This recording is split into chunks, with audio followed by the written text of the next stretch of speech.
అన్ని పార్టీలు దక్షిణాది ప్రాంతంలో అన్ని పార్టీలు కూడా దీన్ని వ్యతిరేకిస్తూ ఉన్నాయి. ఒకవేళ సీట్లు పెంచితే 33% వాటా ఇవ్వమంటున్నారు. ఇది కాకుండా ఇంకా ఏ కార్యక్రమం చేసినా అది దక్షిణాదిని మోసం చేసే కార్యక్రమం అయితే మొదటి జేఏసీ మీటింగ్ అక్కడ స్టాలిన్ గారు చేసినట్టు అది అక్కడ జరిగింది. అయితే ఇక్కడ రేవంత్ రెడ్డి గారు ఏమంటుండంటే భారీ బహిరంగ సభ పెడతా అంటుడు. భారీ బహిరంగ సభ పెట్టడం ద్వారా ఎలాంటి ఇంపాక్ట్ ఏముంటుందంటే మిగతా రాష్ట్రాల నేతలంతా అక్కడికి వస్తారు. సరే రేవంత్ రెడ్డి గారు ఎంట్రీ, మళ్ళా మన రేవంత్ అన్న పాట ఎంట్రీ, అదంతా వ్యవహారం అంతా ఉంటుంది ఆ ఎంట్రీలో. ఎంట్రీ మళ్ళీ దిగిపోయేటప్పుడు ఆ 2 పాటలు అయితే ఖచ్చితంగా ఎక్కేటప్పుడు దిగేటప్పుడు మాట్లాడేటప్పుడు ఆ పాటతో నడిపిస్తూ ఉంటాడు వ్యవహారం అంతా. అయితే ఇప్పుడు ఈ పోరాటాన్ని తన వైపు తీసుకురావడానికి ఈ బహిరంగ సభ అక్కడికి వస్తుంది. వాస్తవానికి ఈ ఈ ఈ పంచాయతీ పార్లమెంట్లో జరగాల్సినటువంటి పంచాయతీ దేశవ్యాప్తంగా జరగాలి. కానీ మరి జరిగేటువంటి కార్యక్రమం అయితే ఇది. ఇప్పుడు నేను ఒక మాట చెప్తా ఉన్నా, ఇక్కడ దక్షిణాదికి అన్యాయం జరిగితే మీరు అందరు పోయి కూర్చున్నారు, తెలంగాణలో బీసీలకు అన్యాయం జరిగితే నేను మాట్లాడితే నేను గాల పెడితే మాత్రం నన్ను సస్పెండ్ చేస్తారా? మరి దక్షిణాదికో న్యాయం, ఇక్కడ ఉన్న బీసీలకు ఇంకో న్యాయం ఎట్లయితుంది ఇది?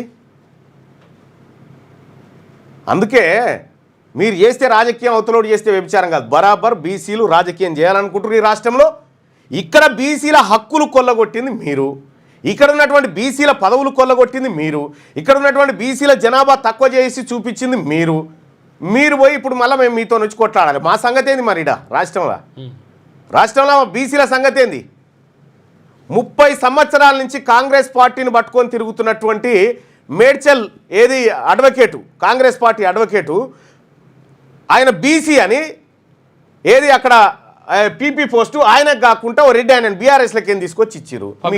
మీకు మీరు పంచుకునే పదవులు పంచుకునే కాడ మీకు పార్టీలే లేనప్పుడు మేము బీసీలమంతా ఒకటయ్యే కాడ మాకు పార్టీలు ఎందుకు? మరి బీసీలకు ఒక న్యాయము మాకో న్యాయం అయితే ఉండొద్దు కదా అని మీరు ఆలోచించాలి. ఆలోచించినప్పుడు బీసీ ఉద్యమాలను ప్రోత్సహించాలి. బీసీ ఉద్యమాలను ప్రోత్సహించకుండా బీసీలనంతా ద్రోహులుగా, అసలు నీ ఉద్యోగ నియామకాల కుట్ర, నీ ఈడబ్ల్యూఎస్ కుట్రనే మొత్తం కరుడు కట్టినటువంటి ఏది నీ శరీరం అంతా అది నిండిపోయి ఆ పని చేసినావు. మరి బీసీల మేము ఎందుకు చేయాలి? ఒకవేళ దక్షిణాదికి గనుక ఈ జేఏసీ ఫామ్ అయి మీటింగ్ పెడితే దానికి స్టాలిన్ నేతృత్వం వహించాలి, మా మంగళాయన నేతృత్వం వహించాలి. నువ్వు నేతృత్వం వహిస్తావు?